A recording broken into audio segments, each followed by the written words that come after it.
जब उस सुबह लाइब्रेरी के दरवाजे खोले गए, एल्डर मॉरिस पहले ही मर चुके थे, लेकिन असली जुर्म लाश नहीं था, वो था जो गायब हो चुका था। और जिसने भी उसे लिया था, उसने राज्य की तकदीर ही बदल दी थी। सूरज की किरणें भी उस स्याह बादलों को चीर नहीं सकी। राजकीय लाइब्रेरी के अंदर, जहां हमेशा सन्नाटा पसरा रहता था, एल्डर मॉरिस की लाश मिली, चेहरा नीचे, एक गिरी हुई सीढ़ी के पास। एक लालटेन टूटी पड़ी थी, जैसे कोई राज बिखर गया हो।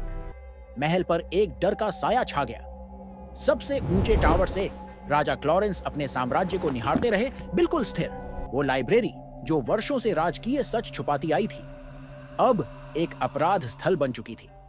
जासूस जेम्स, जासूस डेविड और सलाहकार लिली को बुलाया गया। पिछली रात वहां सिर्फ 3 लोग मौजूद थे। आर्काइविस्ट लोरा, जो हमेशा प्राचीन स्क्रॉल की रक्षा करते हुए देखी जाती थी।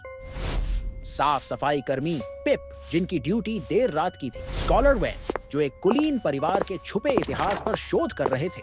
लाइब्रेरी जैसे सांसें रोककर खड़ी थी, संकेत आवाजों से ज्यादा कुछ कह रहे थे। गंदे पैरों के निशान लाइब्रेरी की गलियों में घूमे और एक बालकनी पर जाकर रुक गए। चिमनी में एक जला हुआ स्क्रॉल अभी भी सुलग रहा था, उस पर आधा हस्ताक्षर बाकी था। एक टूटी हुई कांच की अलमारी के पास बिखरे शीशे और उस पर से गायब मखमली गद्दी। बालकनी की रेलिंग पर एक मोमबत्ती रखी थी, उसकी मोम अब भी नर्म थी। सलाहकार लिली एक कमरे से दूसरे कमरे में गई, जैसे अतीत की फुसफुसाहटें सुन रही हों। रिस्ट्रिक्टेड स्क्रॉल रूम में एक खाली हुक दिखा, वहां से एक स्क्रॉल गायब था। आर्काइव डेस्क बिखरी हुई थी, स्याही फैली हुई, पन्ने फटे हुए। बालकनी के पास एक लाल धागा जंग लगे कील से लटक रहा था और सफाई कर्मचारी की अलमारी में रखे जूते एकदम सूखे थे, जैसे उन्होंने कीचड़ में कदम ही ना रखा हो। और तभी लिली को कुछ मिला।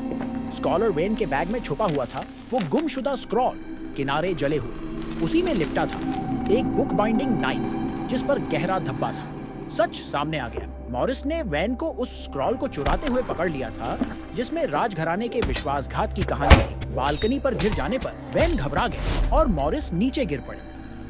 वैन ने स्क्रॉल को जलाने की कोशिश की, लेकिन वो आधा ही जल पाया। जैसे ही रात फिर उतरी, कोहरा धीरे धीरे छंटने लगा।